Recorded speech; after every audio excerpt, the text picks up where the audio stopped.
నేను అడుగుతున్నటువంటి ఈ ప్రశ్నకు మరి మంత్రి గారు ఉత్తమ్ కుమార్ రెడ్డి గారు అదే మాదిరిగా commissioner civil supplies commissioner Chauhan garu సమాధానం చెప్పాల్సిందని కోరుతా ఉన్నాను.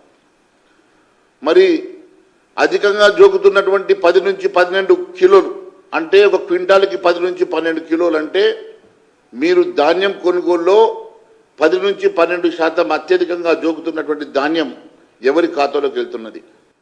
1,30,00,000 మెట్రిక్ టన్నుల ధాన్యం కొనుగోలు జరుగుతున్నది. 13,000 మెట్రిక్ టన్నులు మీరు అధికంగా జోకుతున్న మాట వాస్తవం కాదా? తెలంగాణలో 950 కోట్ల రూపాయల స్కామ్. ఇటీవల ఈ మధ్యకాలంలో రాజకీయాల్లో ప్రముఖ రాజకీయ నాయకులు 100 కోట్ల కుంభకోణాలకు పాల్పడుతున్న ఘటనలు ఎన్నో వెలుగులోకి వస్తున్నాయి. ఇలా స్కామ్లకు పాల్పడిన వారిని అటు ఈడీ అధికారులు అరెస్ట్ చేసి విచారణ కూడా చేస్తున్నారు. అయితే తెలంగాణ రాజకీయాల్లో ఇలాంటి కుంభకోణాలు కూడా జరిగాయి అంటూ ఇప్పుడు ప్రతిపక్ష అధికార పక్షాల పార్టీల మధ్య విమర్శలు ప్రతి విమర్శలు సాగుతున్నాయి. తెలంగాణలో ఆర్ ట్యాక్స్ కూడా వసూలు చేస్తున్నారంటూ సంచలన ఆరోపణలు చేశారు బీజేఎల్పీ నేత మహేశ్వర్ రెడ్డి. ఈ క్రమంలో ఆయన చేసిన కామెంట్స్ కాస్త సంచలనంగా మారాయి. ఇక ఇప్పుడు ఆయన మరో బిగ్ బాంబ్ పేల్చారు. ఆర్ ట్యాక్స్కు జతగా మరో ట్యాక్స్ను వసూలు చేస్తున్నారంటూ సంచలన కామెంట్ చేశారు. యూ ట్యాక్స్ పేరిట 950 కోట్ల రూపాయల కుంభకోణం జరిగిందంటూ సంచలన ఆరోపణ చేశారు.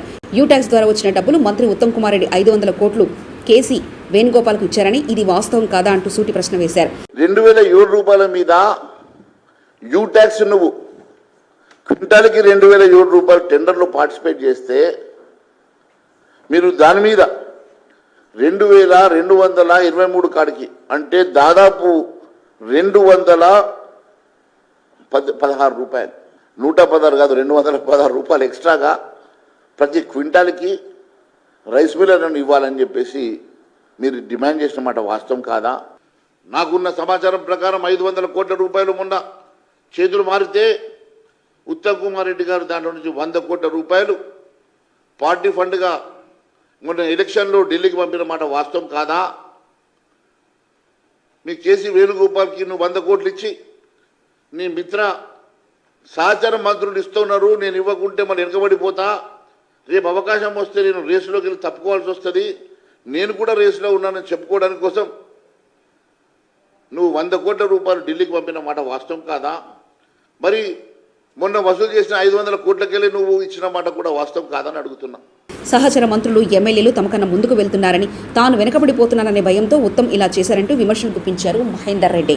రైస్ మిల్లర్లను ఉత్తమ్ కుమార్ రెడ్డి కమ్మక్కయ్యారని, 450 కోట్లు ఈయనకు చెల్లింపులు జరిగాయంటూ మహేశ్వర్ రెడ్డి అన్నారు. ఇక త్వరలోనే మిగతా శాఖల బండారం కూడా బయటపెడతానంటూ స్పష్టం చేశారు.